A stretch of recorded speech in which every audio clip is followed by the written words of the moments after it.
Hello everyone, welcome to my channel. आज हम करने वाले हैं पीरियोडिक टेबल में जितने भी एलिमेंट्स हैं उनकी प्रॉपर्टीज़ एंड जितनी भी उनकी स्ट्रक्चर्स हैं उन सबको डिटेल से पढ़ेंगे। क्या क्या फिज़िकल केमिकल प्रॉपर्टीज़ हैं उनकी, जो कि एग्ज़ाम पॉइंट ऑफ से बहुत ज़्यादा इम्पोर्टेंट चैप्टर है आपका। ठीक है, तो इस चैप्टर में सबसे पहली बात मैं आपको बताऊँ, पीरियोडिक टेबल का पता होना चाहिए कि जो हमारी पीरियोडिक टेबल है उसमें जो एलिमेंट्स हैं आपके, मेटल्स हैं, नॉन मेटल्स हैं, मेटलॉइड्स हैं, इन सभी को अलग अलग ब्लॉक्स में बांट रखा है। जैसे S block, P block, D and F block. ठीक है, इस टाइप से। तो जो आपको ये जो ग्रुप्स दिख रहे हैं ना, ग्रुप नंबर 1 और 2, ये आपके एस ब्लॉक में आते हैं।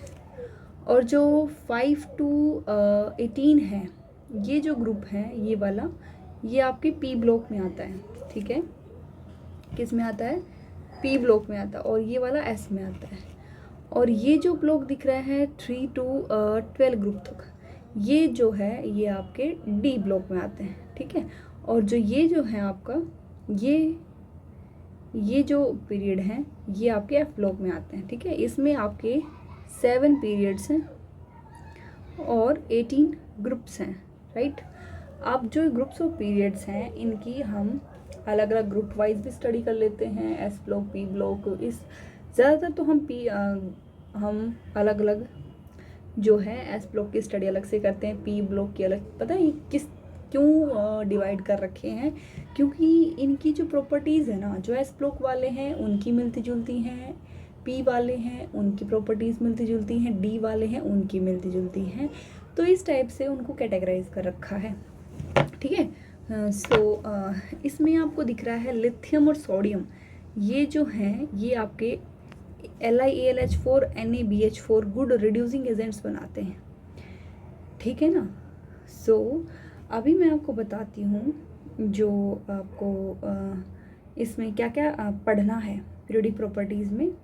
सबसे पहले हम एटॉमिक रेडियस के बारे में पढ़ेंगे, फिर आयनाइजेशन एनर्जी के बारे में पढ़ेंगे, फिर इलेक्ट्रोनेगेटिविटी पढ़ेंगे कि क्या होती है, इलेक्ट्रॉन गेन एंथैल्पी पढ़ेंगे, मेटालिक नॉन मेटालिक कैरेक्टर पढ़ेंगे, क्लासिफिकेशन ऑफ एलिमेंट्स करने वाले हैं, हिस्टोरिकल बैकग्राउंड पढ़ने वाले हैं। ठीक है, तो ये सब हम स्टडी करने वाले हैं इस चैप्टर में, और धीरे धीरे बने रहना इसी चैप्टर में। हम हर एक टॉपिक को बिल्कुल डीप कंसेप्ट से स्टडी करने वाले हैं। ठीक है ना, नहीं तो आपको क्या होएगा, ये बेसिक क्लियर नहीं होएगा तो तब तक आपका कोई भी कंसेप्ट क्लियर नहीं होएगा तो आगे आप क्वेश्चन सॉल्व नहीं कर पाएंगे। राइट, आगे जैसे जैसे आपके कंसेप्ट क्लियर होते जाए ना, देख लेना आपके हर क्वेश्चन बनेंगे। ठीक है ना। यहाँ से देखो, फर्स्ट जो टॉपिक है इसमें हमारा है पीरियोडिसिटी का। ठीक है, तो जो पीरियोडिसिटी है, इसमें पीरियोडिसिटी जो होता है वो केमिकल और फिजिकल प्रॉपर्टीज़ होती है। ठीक है, पीरियोडिसिटी में क्या करते हैं, periodicity of chemical and physical property is a natural result of periodic reoccurrence of electronic configuration in the outer shell of the respective atom of different element when they are arranged in order of their increasing atomic number। periodicity क्या होती है इसमें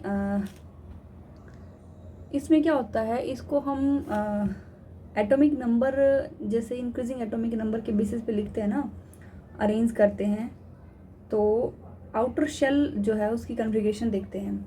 hydrogen, lithium, sodium, potassium, जैसे इसमें है हमारा, जैसे group में ऐसे इस टाइप से डाउन द ग्रुप जाते हैं, 1s1, 1s2, 2s1 है ना। ये आपका ग्रुप S है ना, जो उसकी दिखा रखी है। सोडियम की 1s2, 2s2, 2p6, 3s1, ये आगे हम स्टडी करेंगे कैसे आई है आपके इलेक्ट्रॉनिक कॉन्फ़िगरेशन। ठीक है, ठीक है। जो हाइड्रोजन है 1s1, लिथियम है 2s1, इन सभी की आपको जो दिख रहा है ना, हर एक जो है एटॉमिक जो आपका दिख रहा है एटम्स, इनके एटॉमिक नंबर में हर में शेल नई आती जा रही है। राइट, जैसे जैसे डाउन द ग्रुप जाते हैं तो नई नई शेल ऐड होते जाते हैं, जैसे साइज़ बढ़ता जाता है। और पीरियड में जाते हैं तो उसी शेल में आपके इलेक्ट्रॉन एंटर करते रहते हैं और वो जो साइज़ है ना आपका वो छोटा हो जाता है। क्यों? क्योंकि देखो अंदर जो है, जो चार्ज है आपका और पॉजिटिव चार्ज है, बाहर नेगेटिव इलेक्ट्रॉन्स हैं, वो उनका अट्रैक्शन बहुत ज़्यादा होता जाएगा, जिससे अट्रैक्शन की वजह से इसका साइज छोटा हो जाएगा। ठीक है, अब आते हैं एटॉमिक साइज़ की बात करते हैं। तो इसमें एटॉमिक रेडियस आती है आपकी, एक होती है कोवेलेंट रेडियस, एक होती है मेटेलिक रेडियस, एक वंडरवॉल रेडियस और एक होती है आयनिक रेडियस। ठीक है, सो जो कोवेलेंट रेडियस होती है ना, वो क्या होती है, इसमें होता है, देखो जो कोवेलेंट बॉन्ड होता है आपका, वो आपने 10th क्लास में पढ़ा होगा, शेयरिंग बॉन्ड होते हैं। ठीक है, इसमें जो एटम्स बनाते हैं ना आपस में मिलके, वो आपस में अपने अपने इलेक्ट्रॉन शेयर करके बनाते हैं, ना कि कंप्लीट एक्सेप्टेंस होती है, ना ही डोनेशन होती है इलेक्ट्रॉन की। ना तो एक एटम कंप्लीट इलेक्ट्रॉन देता है, ना ही लेता है, ये शेयरिंग करते हैं बस। ठीक है, जिससे उनका काम चल जाता है। जैसे मैं कोवेलेंट रेडियस की बात करती हूँ, तो होमो डाई एटॉमिक कोवेलेंट जो है मॉलिक्यूल्स हैं, उनके लिए क्या होता है, half of the distance between two nuclei of two single bonded atom in a homo di atom. ये आपका होमो मतलब सेम, डाई एटॉमिक मतलब दो एटम्स, दो सेम एटम्स के बीच का जो आपको डिस्टेंस जो है, उनके न्यूक्लियाई के से लेके, एक एटम के न्यूक्लियाई से लेके दूसरे एटम के न्यूक्लियाई के बीच का डिस्टेंस होता है। ठीक है, सिंगली बॉन्डेड एटम। ठीक है, जैसे मैं आपको Cl2 का बताऊँ, Cl2 कोवेलेंट रेडियस जो होती है 1.98 एंगस्ट्रॉन्ग है। रेडियस की बात करते हैं तो इसका हाफ हो जाएगा, 1.98/2 यानी कि 0.99 एंगस्ट्रॉन्ग है इसकी रेडियस। ये है पूरा डिस्टेंस यहाँ से लेके यहाँ तक। हमने सिर्फ रेडियस पूछी है, ना कि पूरा ये डिस्टेंस। ये पूरा डिस्टेंस 1.98 है, लेकिन मैं कहूँ आपको इंटरन्यूक्लियर डिस्टेंस है 1.98 एंगस्ट्रॉन्ग। जो RCl यानी कि रेडियस जो है क्लोरीन की, वो है 0.99 एंगस्ट्रॉन्ग। ठीक है, और हेटेरो डायटोमिक मॉलिक्यूल के केस में अगर मैं बताऊं, इसमें डिफरेंट साइज हो जाएगा। होमो डायटोमिक में तो सेम एटम थे, सेम डिस्टेंस रहने वाला, लेकिन इसमें पता है क्या होगा, हेटेरो डायटोमिक के केस में हाइड्रोजन और क्लोरीन जैसे इनका जो बॉन्ड है, HCl का, HBr का, HF का, इनकी एग्जैक्ट हाफ नहीं कर सकते रेडियस का। बताऊँ क्यों? क्योंकि इन दोनों की प्रॉपर्टी अलग अलग है, इलेक्ट्रोनेगेटिविटी डिफरेंट है, साइज डिफरेंट है, तो सेम रेडियस कैसे हो सकती है, राइट? तो ये सब डिपेंड करता है सामने वाले एटम का नेचर पे। ठीक है, उसकी इलेक्ट्रोनेगेटिविटी पे डिपेंड करेगा, उसके साइज पे डिपेंड करेगा, उसके बात करते हैं तो देखो मैं बताती हूँ आपको, ICl है जैसे, इनकी जो बॉन्ड लेंथ है मेरे को पता है 2.32 एंगस्ट्रॉन्ग है। ICl बॉन्ड की दिया मिलेगा आपको, घबराना नहीं कि ऐसे हम कितने सारे बॉन्ड होते हैं हाइड्रोडायटोमिक, तो किन किन का याद रखेंगे।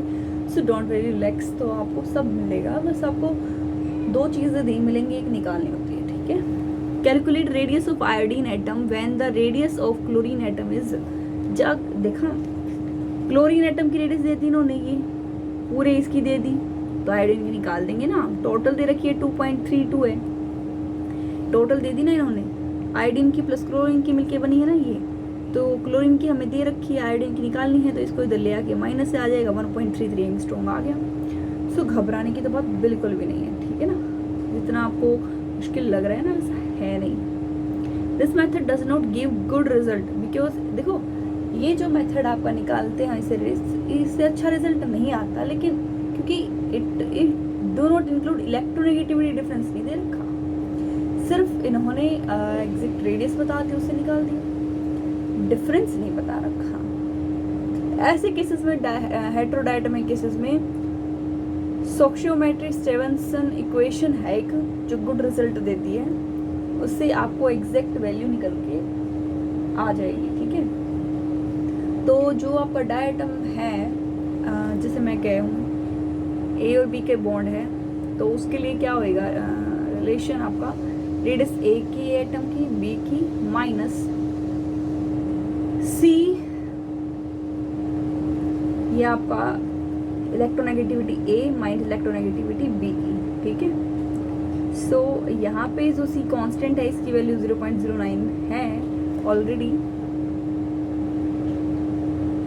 अगर आपकी रेडियस पिकोमीटर में दे रखी है सो जो उस टाइम पे सी की वैल्यू 9 रहेगी। ठीक है, अब आप निकालो कि इलेक्ट्रोनेगेटिविटी दे रखी है, रेडियस दे रखी है, कि दूसरे निकालनी हो निकाल लेना। ठीक है, अभी तो ये था आपका कोवेलेंट रेडियस का केस। अभी आएगा मेटालिक रेडियस का केस। ठीक है, मेटालिक रेडियस में मैं आपको बताऊं, मेटालिक बॉन्डिंग होती है, क्रिस्टल लैटिस होता है आपका पॉजिटिव नेगेटिव चार्ज वाला, मेटालिक बॉन्डिंग होती है, आयनिक क्रिस्टल्स होते हैं, KCl NaCl MgCl2 इस टाइप से है। सो जो मेटालिक रेडियस है वो होएगी आपके डायामीटर का हाफ। ठीक है, इनको कर्नल्स बोलते हैं, C ऑफ इलेक्ट्रॉन्स होते हैं, ये होता है डायामीटर, पॉजिटिव वाला। ठीक है, D फॉर कॉपर मेटल के लिए जो डायामीटर होता है वो होता है 512 पिकोमीटर, 512 पिकोमीटर इसका डायामीटर होता है कॉपर का। सो रेडियस क्या होगी, 512 का हाफ कर देंगे 256 आ जाएगी आपकी। ठीक है, so half of the distance between to colonel's in the metallic crystal is called metallic radii. ठीक है, दो जो कर्नल्स होते हैं उनके बीच का डिस्टेंस का हाफ करो, दैट इज मेटालिक रेडियस, ये वाली। ठीक है,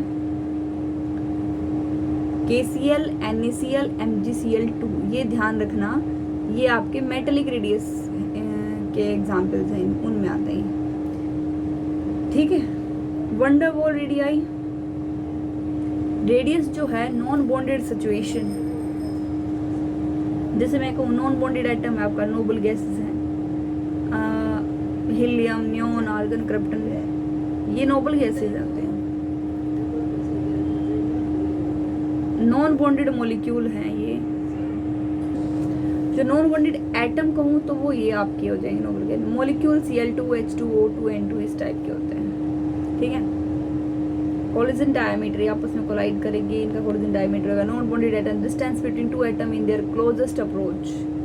ठीक है, दो एटम्स के बीच का जो डिस्टेंस है ये देखो इस टाइप से, जैसे ही कोलाइड करेंगे वो डिस्टेंस आपका आएगा, वही होएगा एटॉमिक रेडियाई आपकी, इस वंडरवॉल रेडियाई। ठीक है, उसमें उसका होता है, इसमें आपको सिग्मा दिया मिलेगा इस टाइप की, ये सिग्मा बाई 2 होता है इसका फॉर्मूला, ये डिस्टेंस सिग्मा होता है, ये आपको दिया मिलेगा, निकाल लेना। ठीक है, सो जो वंडरवॉल रेडियाई होती है वो बड़ी होती है कोवेलेंट रेडियस से। वंडरवॉल रेडियस जो होती है वो 2 टाइम्स होती है कोवेलेंट रेडियस, यानी कि 2 गुना। अगर मैं कहूँ अगर वो रेडियाई 2 है तो कोवेलेंट रेडियाई 4 है, मतलब इस टाइप से 2 times.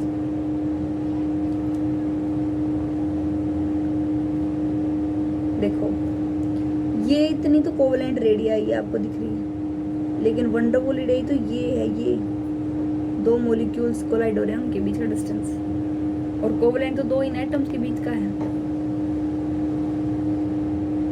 Covalent radii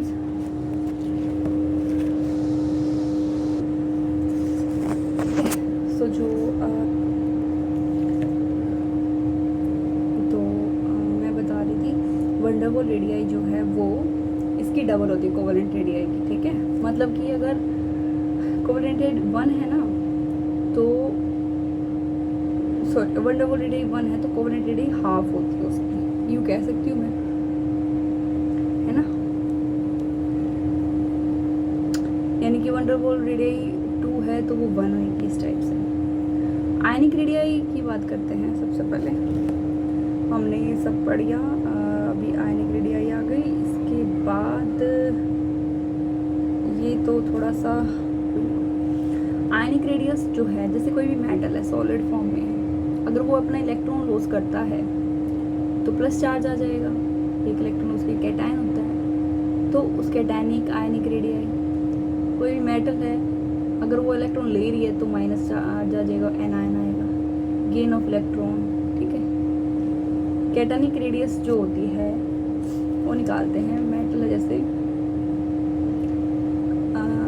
M plus charge, ठीक है, इलेक्ट्रॉन लॉस करेगा। जैसे मैं कहूँ मैग्नीशियम है, उसने एक इलेक्ट्रॉन लॉस किया अपना, तो Mg+ बन गया, फिर से एक और किया तो Mg2+ बन गया। तो जो आपका एटॉमिक नंबर है वो किसके इक्वल होता है, नंबर ऑफ प्रोटॉन, और जो है आप इक्वल होते हैं एटॉमिक नंबर के। जितना एटॉमिक नंबर होगा उतने ही उसके अंदर नंबर ऑफ प्रोटॉन होते हैं। जैसे मैं कहूँ 12 है एटॉमिक नंबर, 12 ही प्रोटॉन होंगे, ठीक है। इलेक्ट्रॉन भी 12 ही होंगे। इफेक्टिव न्यूक्लियस चार्ज इसके ऊपर क्या रहेगा, Z atomic number by electron 1। इसका देखो 12 ही हैं इसमें, Mg+ में प्रोटॉन तो उतने ही रहेंगे, 12 ही रहेंगे। इलेक्ट्रॉन कम हुआ है ना, प्रोटॉन थोड़ी कम हुआ है। प्लस चार्ज का मतलब यहाँ से एक इलेक्ट्रॉन कम हुआ है, यानी कि ये इलेक्ट्रॉन 11 है, ठीक है। तो 1.1 हो जाएगा इसका Z इफेक्टिव। Mg2+ वाले केस में 10 हो गए आपके इलेक्ट्रॉन, ये इसमें 12 प्रोटॉन सेम ही रहे तीनों में। इसका होगा 1.2, यानी कि जैसे जैसे हम चार्ज बढ़ाते जा रहे हैं, जो इसका चार्ज जो है इफेक्टिव न्यूक्लियस चार्ज वो बढ़ता जा रहा है, 1, 1.1, 1.2। तो नंबर ऑफ इलेक्ट्रॉन जो है वो डिक्रीज होते जा रहे हैं, है ना। इफेक्टिव न्यूक्लियस चार्ज बढ़ता जा रहा है, इलेक्ट्रॉन कम हो रहे हैं, चार्ज बढ़ रहा है, साइज घट रहा है, ठीक है ना। तो मैग्नीशियम का सबसे ज़्यादा साइज था, फिर मैग्नीशियम प्लस का, फिर मैग्नीशियम 2+ का, ठीक है ना। Proton plus neutron half neutral है, ये अंदर वाला सेंट्रल जो न्यूक्लियस होता है उसमें पॉजिटिव चार्ज जो है 12 है, इसका प्रोटॉन है, तो पॉजिटिव चार्ज है इसका अंदर, ठीक है। नंबर ऑफ इलेक्ट्रॉन इसके अंदर क्या रहेंगे, 11 Mg+ के अंदर, ठीक है। एनिक रेडिया की बात करते हैं तो कोई भी एटम इलेक्ट्रॉन गेन करता है तो उसकी वो एनायन में चेंज हो जाता है, ठीक है, M(N-), ठीक है। सो इस टाइप से एनिक रेडियाई, एनायन रेडियाई जो है आप दिखाती हूँ आपको। ऑक्सीजन है, एक इलेक्ट्रॉन गेन करेगा तो O नेगेटिव बन गया, एक और गेन करेगा तो O2 नेगेटिव बन गया, ठीक है। ऑक्सीजन का एटॉमिक नंबर है 8, 8 और 8। इलेक्ट्रॉन जो है कितने रहने वाले, ऑक्सीजन वाले में तो 8 ही रहेंगे। नेगेटिव है ना, एक इलेक्ट्रॉन एक्स्ट्रा लिया तो 9 हो गए, इसमें 2 एक्स्ट्रा लिए तो 10 हो गए। तो Z इफेक्टिव रहने वाला है 8/8, यानी कि 1। इसका रहने वाला है 0.9, ये एटॉमिक नंबर 8/9, इसका 0.8। देखो कम होता जा रहा है। नेगेटिव वाले केस में चार्ज जैसे जैसे बढ़ता जाएगा, साइज बढ़ता जाएगा, चार्ज जो है इफेक्टिव न्यूक्लियर चार्ज जो है वो घट रहा है जैसे जैसे इलेक्ट्रॉन बढ़ रहे हैं। सो साइज जो है आइसो इलेक्ट्रॉनिक स्पीसीज का सेम नंबर ऑफ इलेक्ट्रॉन्स रहने वाले हैं। आइसो इलेक्ट्रॉनिक वाले केस में से N3 नेगेटिव है, O2 नेगेटिव है, F नेगेटिव है, नियोन है, Na+ है, Mg2+ है, Al3+ है। सभी में आपके इलेक्ट्रॉन्स की अमाउंट सेम है। हाँ, प्रोटॉन सभी का एटॉमिक नंबर देख लो, इसका 7 होता है, इसका 8, इसका 9, इसका 10, 11, 12, 13, सबका अलग अलग है। Z इफेक्टिव निकालेंगे 0.7 आ जाएगा, इसका 0.8, इसका 0.9, इसका 1 आ जाएगा, इसका 1.1, 1.2, 1.3, यानी कि Z इफेक्टिव इंक्रीज हो रहा है, साइज घट रहा है ना।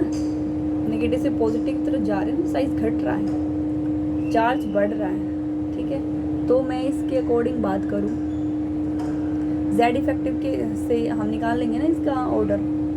Z effective number of proton 7, electron 10, तो ये हो जाएगा 7/10, 0.7। इस टाइप से सबसे ज़्यादा साइज जो है आपका वो इसका है। इंक्रीजिंग साइज ऑर्डर की बात करें, नाइट्रोजन N3-, फिर O2-, फिर F नेगेटिव, नियोन। इस टाइप से जैसे जैसे Z इफेक्टिव बढ़ रहा है, साइज घट रहा है, ठीक है। सेम नंबर ऑफ इलेक्ट्रॉन्स के केस में साइज की वेरिएशंस आपको पता ही होगी। लेफ्ट टू राइट जाते हैं तो कोई न्यू शेल ऐड नहीं होती, उसी शेल में इलेक्ट्रॉन आते जाते हैं, एटॉमिक नंबर तो बढ़ता है, Z इफेक्टिव भी बढ़ता है, साइज घटता है। टॉप टू बॉटम जाते हैं, न्यू शेल आती है, Z इफेक्टिव घट जाता है, साइज भी बढ़ जाता है। Left to right along the period size घटेगा और टॉप टू बॉटम बढ़ेगा, ठीक है ना। तो यहाँ तक आपका आई होप हर जो मैंने आपको डेफिनेशंस पढ़ाए, कंसेप्ट पढ़ाए, सब क्लियर हो चुके होंगे। आई थिंक अभी कोई डाउट नहीं होएगा। सो नेक्स्ट लेक्चर में हम इसके क्वेश्चन करेंगे, ठीक है। अभी थोड़ा लेक्चर लेंथी हो जाएगा, नेक्स्ट लेक्चर में कर लेंगे, कोई नहीं, क्वेश्चन हमारे, ठीक है, जिससे हमारे कंसेप्ट पक्के हो जाएंगे, right. So thank you guys. अगर आपको लेक्चर अच्छा लगे तो लाइक करना, शेयर करना और सब्सक्राइब करना बिल्कुल मत भूलना चैनल को, ओके। Thank you. सो आपको और अच्छे ऐसे नई वीडियोस चाहिए तो आप कमेंट कर सकते हैं, बता सकते हैं, कोई भी आपको डाउट लगे तो कमेंट कर सकते हैं।